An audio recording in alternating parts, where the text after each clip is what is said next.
do it in one take. Y'all know what that sound means.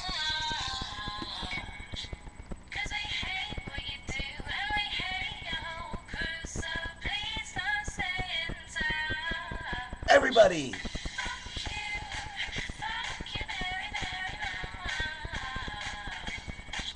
Good morning, people. I was going to do this late last night, but I started drinking coffee figuring that I could get good and wired and do this last night, and I forget that coffee has a reverse effect on me. So after 30 minutes of being really wired, I crashed. So, good morning. At least I got some good sleep for once. Now, I'm just going to jump right into these this morning. Well, as most of you know and have watched these or written or read any of the stuff I've written for Submitted for Your Disapproval or watched any of the early ones, I've been known to be a little obnoxious, a little preachy at times. Don't mean to be, but sometimes it's the only way to get the point across. I've been known to be a little lewd, crude, socially unacceptable, obnoxious, dirty, offensive. Now, I have been kicked off Facebook once. I have had my content pulled from Facebook. Thank God my attorneys have Facebook's lawyers on speed dial. Because the last few times it's happened, I've won. They figured out a way to keep me from using my videos on Facebook, or at least using my camera, so we start doing these on YouTube. There are options to get around these things, okay? At least for me, because I'm used to this. This week, I had 8 of my friends have content that they put on Facebook removed because Facebook deemed it inappropriate. Most of them were photos. A couple of them were a couple of written rants. And I actually read them before they got pulled. And I actually saw the photos, a few of the photos that got pulled from Facebook. None of it is as bad as the shit that I put out here, okay? None of it was. Facebook is getting fucking nitpicky. And thank God I filled out that paperwork and then my attorneys have them on speed dial because I'm lucky enough to still be able to do these. However, Facebook decided in their own wisdom that they were just going to tag people, and unfortunately 8 of them were friends of mine, and they all had content pulled that was nowhere near as bad as the stuff I put out here. Now, I know there's already somebody out there going, well, wait. Facebook has the right to pull yada yada yada. Shut up, okay? It is still a violation of our First Amendment rights and our freedom of speech, okay? If they're going to start stifling everybody by this point, we should all just move to Google Plus and hope for the best.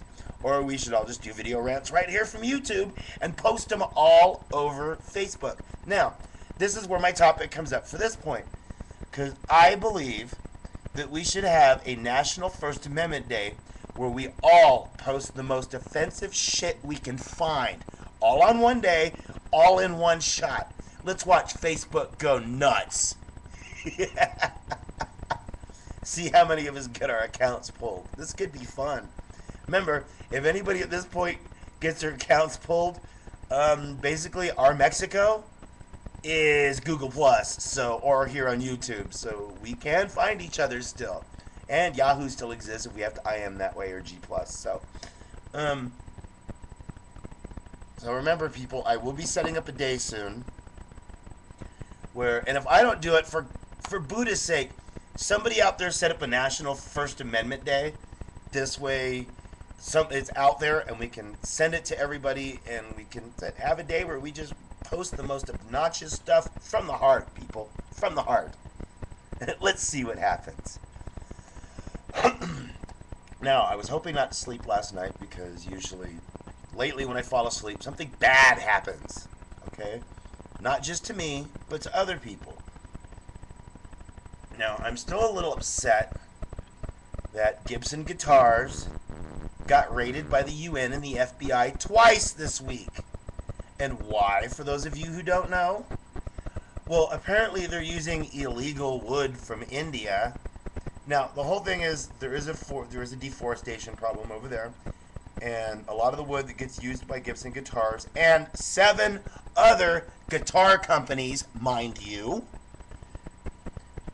all use that same wood.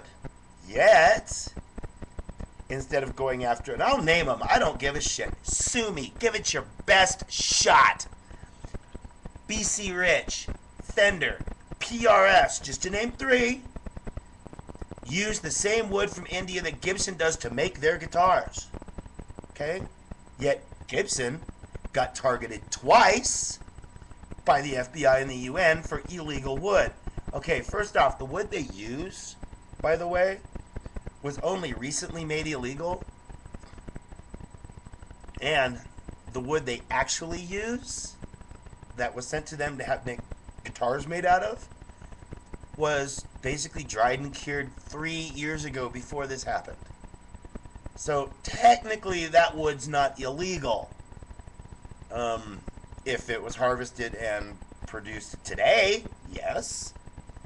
But since they're using stuff that's been cured and has been, stored and stockpiled for years to dry and cure and get into, so you can make great guitars out of it, they really can't do anything about that. Now here's where it also gets weird.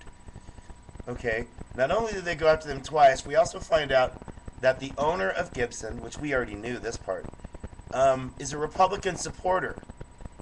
Not like any of the other guitar companies that either say they have no affiliation, yet they all support the Democratic Party. And support who you want, I don't care. I mean, y'all know me. It's like Democrats and Republicans are basically the same thing anyway. I'm a libertarian. I hate them all.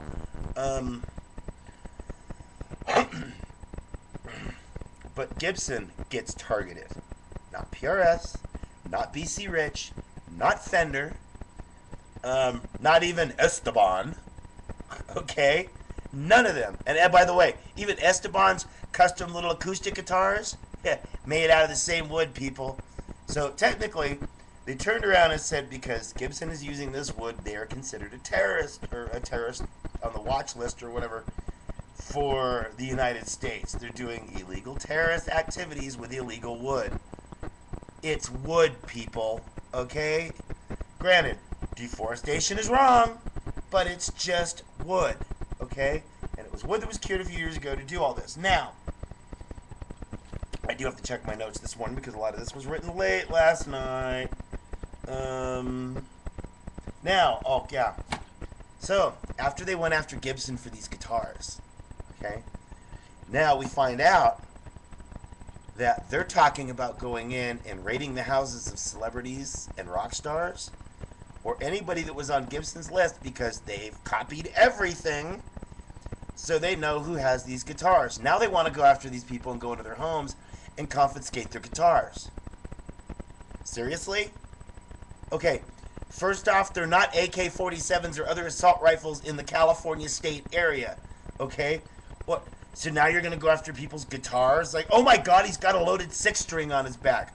Well, so did Bon Jovi, and he made 1 million fucking records from that too, didn't he? Okay? Bullshit, bullshit, bullshit. Again. Alright? This is getting retarded, folks, when they sit there and decide, ooh, we can just go into your house and take your guitar. Yeah, to hell with the assault rifles in California and a few years ago when that kid shot up Columbine and gang wars in New York and everything else that's going on. No, we're going after guitars, folks. Guitars. Okay? I mean, granted, you could probably strangle somebody with a G-string on a guitar, but I'd rather get strangled from a G-string from a stripper, but that's a different story altogether. It just drives me nuts that, I mean, what are we letting these guys get away with, alright? So that means now that, and by the way, they're going to go back 25 years on these guitars. Like, alright, so technically anybody who owns a Les Paul that was made in the last 25 years is considered a terrorist, according to the FBI and the UN, because your guitar was made out of that particular wood. Ooh, like it's gonna frickin' go off and blow up the neighborhood. You know, personally, I've never seen an SG burst into flames other than somebody actually setting them on fire, Paul. Paul. You know, it's kind of funny that this is what we're coming to, people. Okay? If they can get away with this, they're going to come out. It's like they can go into bars and they can take out bar stools because, especially, and you don't want to do this in an Irish pub, by the way. Right? They can go in and confiscate all the bar stools and all the wood from the bar because it wasn't made from where they want it made from. All right? And that's the last thing you do is to take bar stools out of an Irish pub because then all you've got is a bunch of drunken Irishmen laying around because they can't walk anywhere and they have nowhere to sit when they're drunk. So you would just have a floor full of drunk Irishmen. And trust me, I'm part Irish. I know. People, stand up. Even though I can't, I'm trying. Stand up and just fight for what you believe in this stuff because trust me, next thing you know, they're going to be coming into your house to take your condoms, take your booze, take your TVs, and take everything else because they don't deem it appropriate to the ways and laws of standards and practices on how they want things done. First Amendment, Second Amendment, freedom of speech, freedom of guns, not to mention our freedom and our basic inalienable rights. We have the rights that were given to us originally in the Constitution, and basically they're trying to put them through a paper shredder and tell us, it's a little late for all that. Time for our new world order. Bite me. Okay? The day they get my guitar from me and the day they pulled my Les Paul from my cold dead hands. Alright? Just pissed. So anybody out there who has a Gibson guitar, rise up, play them loud, show everybody you've got them, and tell everyone else that's coming after them to flat out fuck off. My rant for the morning. You guys can deal with it. You have a great weekend. I'll find something obnoxious to do or rant about by Monday. Because it's a weekend and it's bound to happen. And it's Labor Day weekend. I'm going to probably see a lot of interesting shit this weekend to talk about. Y'all be good. Y'all be safe. Don't get too drunk. And if you do get too drunk, puddle yourself in a corner because you don't need to be fucking driving. Okay? Go on.